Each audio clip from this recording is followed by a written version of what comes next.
These are illegals, foreign nationals from outside the United States coming across the border from Mexico, without permission or paperwork to do so.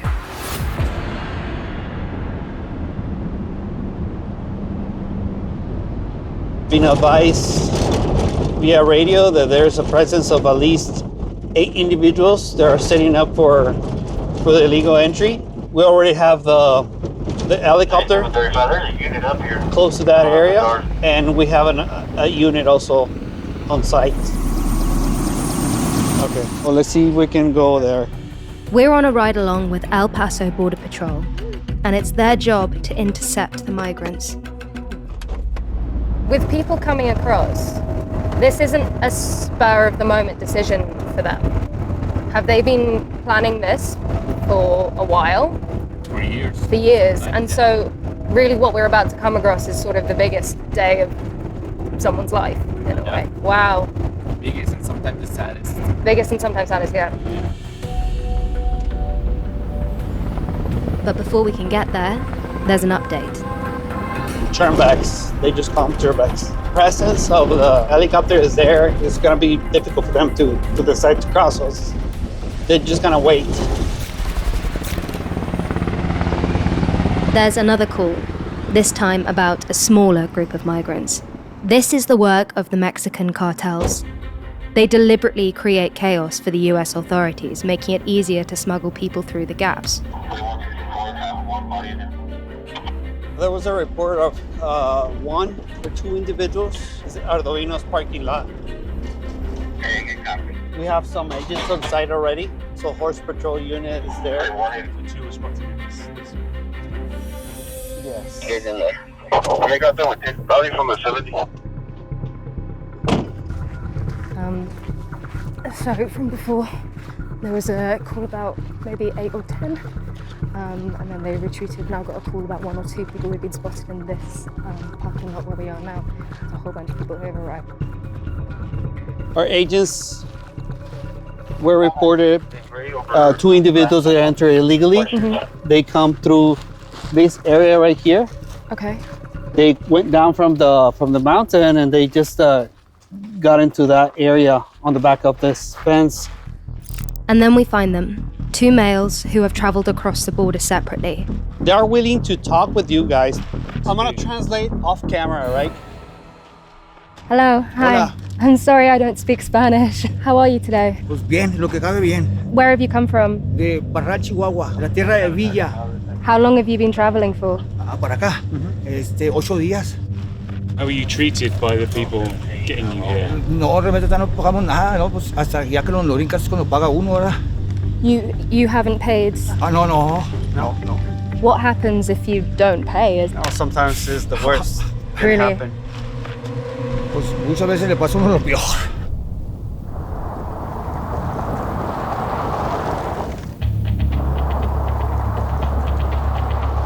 It's 6 a.m. We're with Border Patrol, the agency responsible for securing the boundaries of the United States. As you can see, we're very, very close from the border itself. Minutes away from the border before those migrants can get into the community itself. And disappear, essentially. Yes, at the end of the day, the smugglers are being telling them that that's the fastest way to escape from authority, right? They just start running, heading to the community, jump into a house, and try to get away with it. As you can tell, the residents, they know who we are. They're pretty much seeing us every single day. And most of the times they just directly call us and tell us, that I have 5 people in my backyard.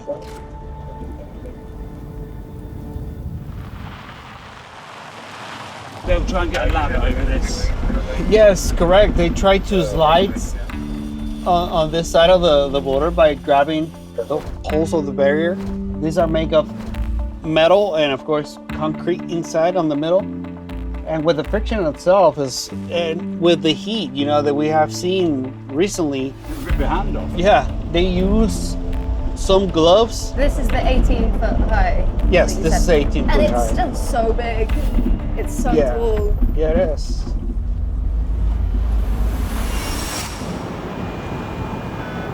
Agent Herrera takes us to the spot in the mountains where the migrant from Chihuahua crossed over the border.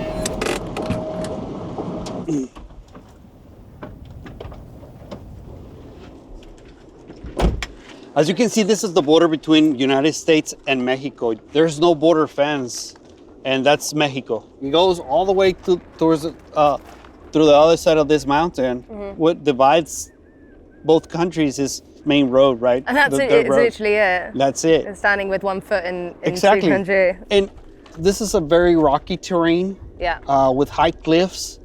We have seen multiple injuries from migrants themselves when they're crossing these mountains. And making it a desirable place to cross, but it doesn't make it any less dangerous. Exactly. Also, transnational criminal organizations, they try to do whatever it takes for them to get away with it, try to get away with it. That's the reality. Always willing to endanger those migrants. They have paid a huge amount of money for them to be crossed illegally.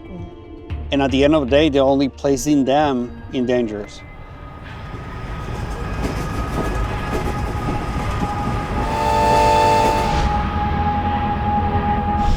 Is it appropriate to ask how much is paid? Or? $7,000 $7,000. por solamente trabajando aquí, porque de otra You manera. have to be able to get a job to be able to pay that fee. And if that fee isn't paid, there's going to be consequences. Wow. So he's in debt. He's in debt. He doesn't have the money to do it. Sí, porque de hecho allá pues nunca los junta uno, ¿cuándo? How long have you been planning this journey? Pues la mera verdad tengo todo el año para. A year. Was there a big thing that happened that made you make this decision? No, pues realmente, pues como le digo, es que ahí en el pueblo donde vivo yo, existe la mafia, ¿verdad? Y no Because there's honradamente no gang dejan units, trabajar. you know, and in the place where I work, and they don't let us work. You know, they're always controlling the Honradamente no dejan trabajar a territory. uno. Y nomás no les gusta algo o no les parece, y como le digo, And something that it's, you know, they don't like, they're gonna take you out. siempre lo quieren tener uno con la parte en el They always cuello. want to have you underneath of your foot. Who makes the rules in Chihuahua? ¿Quién es la autoridad? The mafia. El chapo. When you say Chapo, is that mafia? I mean, There is a criminal lord. Criminal lord. Yeah. Drug lord okay. from the Cartel of Sinaloa. Okay. From here, they believe they still have access to. He's in the prison, but he still is. That's in what charge. he believes. Okay. Joaquin Guzman, known by his Spanish nickname El Chapo or Shorty, is one of the most notorious and violent drug lords in the world. El Chapo, who was captured in Mexico and extradited to the U.S. in 2016. He is currently serving a life sentence in a maximum security prison after being convicted of drug trafficking, money laundering, and weapons charges. If he comes back. If he comes back, he's going to be in a lot of danger.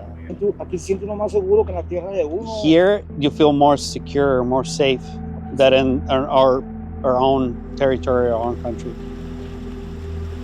I don't know why there is so much adrenaline running through me now, just in that one moment.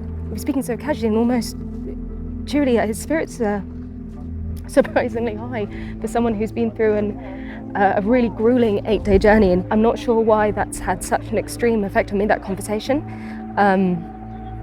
As someone who has been pushed from their home due to sheer desperation and actually seems very happy to be here. What they're doing right now is a mobile intake. Once the processing intake is complete, and he's going to be placed in removal proceedings under Title 8. Is he going to be sent back? More likely. Those are the things that we're trying to, to voice, constantly. Yeah. There are consequences by you coming illegally in through the country under Title 8, and you will be removed Right. out of the country. So. And do you think that actually they are really not aware of those consequences when they? Sometimes they're not aware. Yeah. Sometimes they're just like, we're convinced by somebody else, Yeah. they can make it. But this is the reality, Yeah. We're seeing it every day. So they said it. It's more than likely that he will be sent back pretty quickly, and he said that he is in debt, $7,000. He won't be able to pay that. unless he is here and gets a job. He's going to be sent back and he's going to be in some pretty serious trouble, it seems. He doesn't seem totally aware of that reality yet, that he's probably not going to be allowed to stay. Quite often, it's the families of the migrants that have paid these extortionate fees, but the transaction comes with little guarantee of safety or success. The smugglers, they don't care. They just don't care. They're getting paid anyway.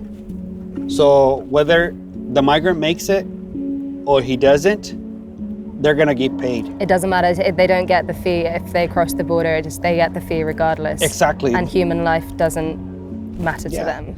I'm talking about a multi-billion-dollar enterprise. How much does the average smuggler earn?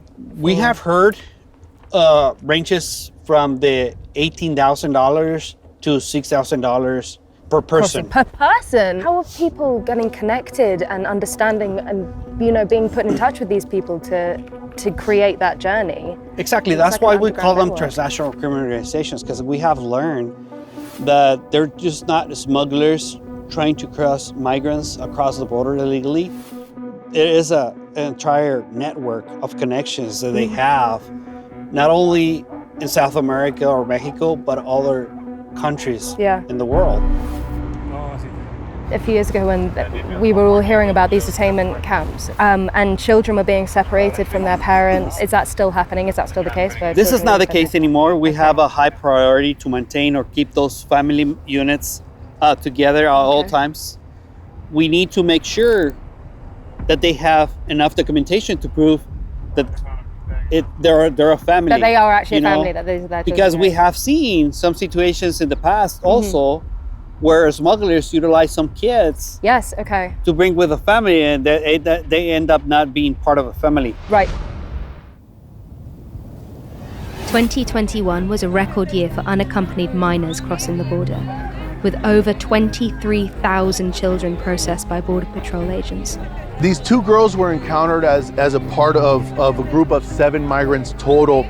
Our agents determined that these 2 girls had no other family members with the group, so that's why they were treated as unaccompanied children. Not that long ago, we had a situation when our agents here apprehended a group. In between that group, there was a female that she claimed that her little daughter was taken away from her by the smugglers across the border. We take her into custody, and of course we, inform every law enforcement agency out there, even to the government of Mexico, start looking for that little children. A day later, around 2 o'clock, 3 o'clock in the morning, we had a sensor activation in a mountain. When our agents respond, they found a 2-year-old little girl in the middle of nowhere. On her own? On her own. That little kid happened to be the daughter of that female that we had found a later prior. What had happened to? Why was she alone? Why had she just been abandoned? The smugglers don't care. They don't. So smugglers will take a 2-year-old kid away from their mother and then just abandon them. Yes, that's who we're dealing with. That's every single day. That's a level of evil. It really is. That's a level of evil. It really is. She was able to reunite with her mother, but for some reason, the smugglers they just decide to split them apart. The border between the United States and Mexico stretches for more than 2,000 miles. Here in the El Paso sector, federal agents are responsible for around 260 miles. And without doubt, the work they do carries a heavy burden. We have a good saying in the patrol that it's at the end of the day, you want to go safe back home to your family. We're humans. We're family members, part of this community. We're enforcing the immigration law, and we're seeing individuals being placed in dangerous positions and doing whatever it takes, even putting ourselves in danger to be able to rescue that individual. And maybe actually what I didn't understand at all is that There seems to be this idea that people who are working in border patrols, like local vigilantes wanting to stop this, and there's some kind of enjoyment that's got from it, or there's so not the case that there is a huge amount of compassion. And actually the trauma, because you're having to see human life at the extreme, and the toll that takes on you as an individual shouldn't be underestimated. We need to be able to make those split of a second decisions. We're always willing to stop whatever we're doing, and that life in need is a priority.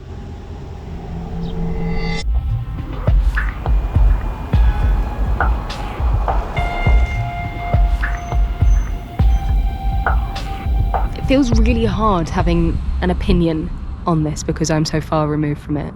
It makes me appreciate how fortunate I am to live in a country where I'm safe and I'm not fleeing persecution. And it sounds so simple to say that, but I think I've only sort of probably begun thinking about it today, being so starkly confronted with it. At present, Venezuelan migrants are one of the largest nationality groups attempting to reach the US border. Venezuela has been crippled by a deep economic crisis, which has led to a breakdown in democracy and repression of its citizens, all of which has driven record numbers northwards in search of a better life. Outside the shelter, we find migrants that have crossed the border illegally and don't have documentation allowing them to stay inside. Why did you leave Venezuela? La situación del país. Can you tell me about the situation? Pues un poco difícil. Is it hard to get work, or is it very dangerous to live there? No hay trabajo.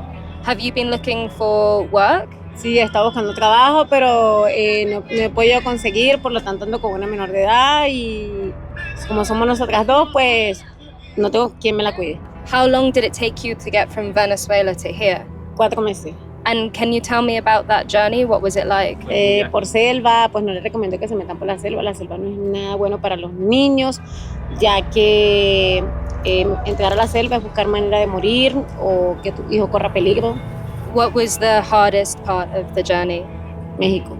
Why Mexico? Porque lo peor y pues se viven muchas cosas en el camino. Really bad things happened on the way? I'm not sure I want to. Que a nosotros nos tocó caminar todo México. And you had to walk across Mexico? Sí, caminamos por todo México porque ningún autobús nos quería agarrar, le tenía miedo al... And how did you find the journey from Venezuela? Desde Venezuela, bueno, difícil porque la selva, como dice mi mamá, no es nada fácil, es lo peor.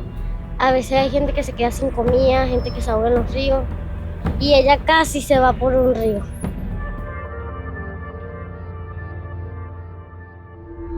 Local journalist Luis Garcia has covered migrant stories here in El Paso for the past 10 years. They pass through the Darien Gap, which, for those who don't know, is a huge piece of jungle, which is the most dangerous bit of jungle in the world. That is the only way to go to the United States. So it's a place where I have heard stories, really, really bad stories, where migrants, they go in big groups. Not most of them make it out of the jungle. There have been some migrants that tell me that you can see bodies on the sides while you're walking. There are a lot of criminals in the jungle that sometimes they rape the women and the kids in front of the parents. And like she said, it's not a place for, not even for a little kid, for anyone. Those who made it out of the jungle, sometimes they made it out without anything, and they are not even in the halfway of the big journey that they have to make here. So I think that they are really lucky to make it. I didn't want to push her for specifics. And she has a little girl. I mean, sometimes they don't want to talk because they don't want to remember. Yeah, it's too much. What they have done. What I noticed in the way that this little girl, Luis, was speaking, she saw a lot of bad things. This whole journey made her more mature that she should be at her age, and that it's gonna mark her for life.